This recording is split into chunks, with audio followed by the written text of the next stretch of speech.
Punnathara government UP. സ്കൂളിലെ വായനാ മാസാചരണം സമാപിച്ചു. ഇതോടനുബന്ധിച്ച് സാഹിത്യകാരനും കുഞ്ഞുണ്ണി സ്മാരക സാഹിത്യ പുരസ്കാര ജേതാവുമായ ടി.എ. മണി തൃക്കോതമംഗലം കുട്ടികളുമായി സംവദിച്ചു.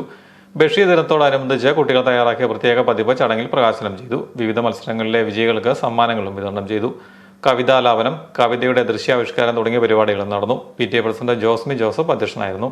ഹെഡ്മാസ്റ്റർ ബിജോ ജോസഫ്, സ്റ്റാഫ് പ്രതിനിധി സജി പി ഗോപാൽ എന്നിവർ പ്രസംഗിച്ചു.